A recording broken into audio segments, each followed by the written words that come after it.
Namaskar from Harish Mahuvakar here in English literature. In this episode, we will analyze the poem Felling of the Banyan Tree.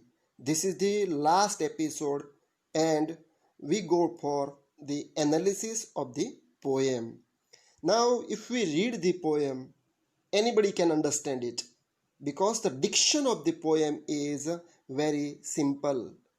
Here are some examples that say that the poem is very simple. My father said the tenants. Look, subject, verb and object. That is how sentence begins. The line of the poem begins. Very simple one. Another example is trees are sacred. Look, subject, verb and adjective.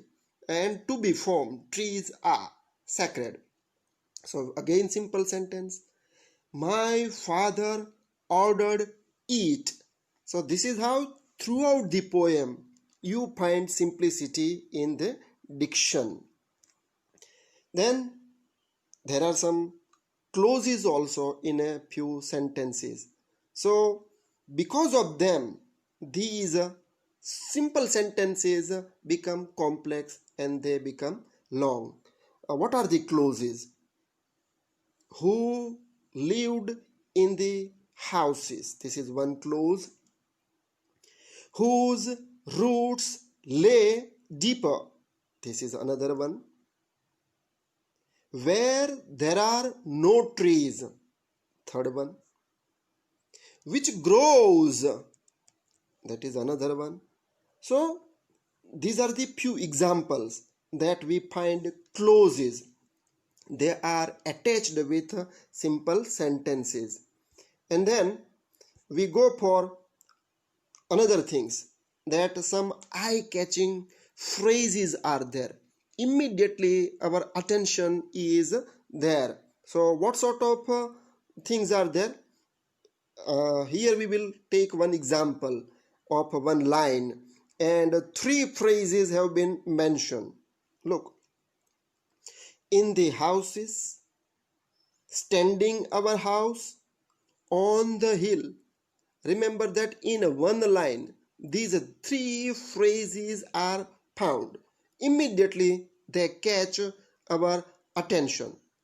In another line also we find such phrases like this.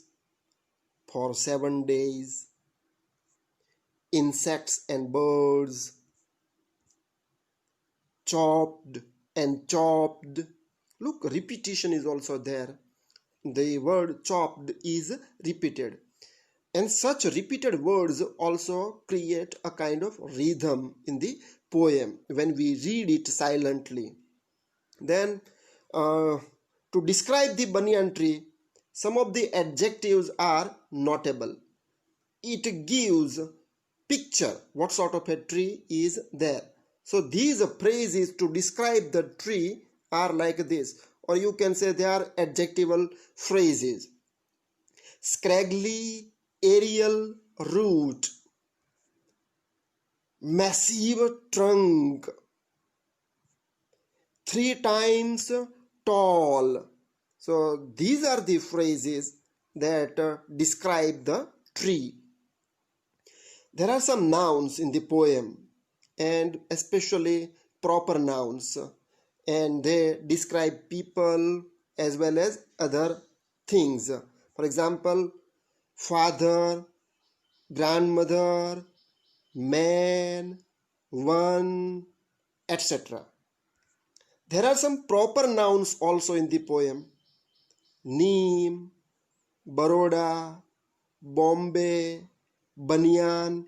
Even if you remember Udumbar, Sheuga, these are the things. There is no rhyme scheme in the poem. The poem is a free verse. Plenty of examples of alliteration can be found. For example, I give you one line.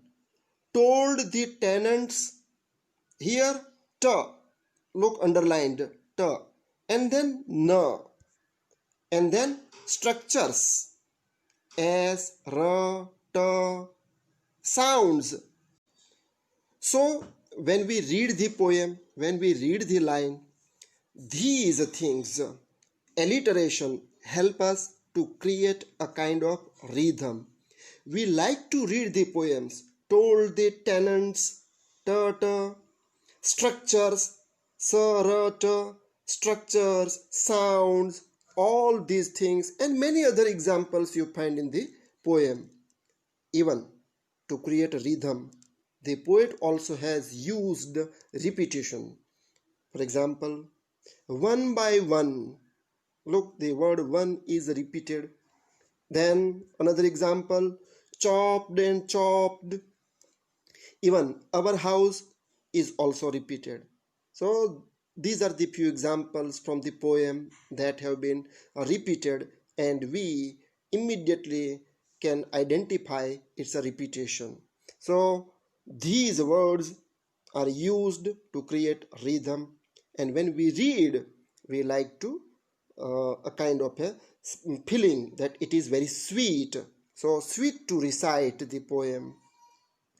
That is how, towards the end, I will say that the poet wants to give the message that trees are sacred for us. Our life is associated with it, and we must consider them as holy, not consider they are holy. They have always helped us. They have always given fruits, shelter, shadow to us, not only to us, but the creatures, and they are very helpful to maintain ecological system, and for environmental concern also the trees are very much helpful to us. And that is how we must not cut the trees but save the trees. That is what the poet wants to tell us. It's a very good poem, a wonderful poem. Whenever we remember our childhood days, such kind of trees will always come into our mind. So thank you very much. Subscribe my channel. Have a good time.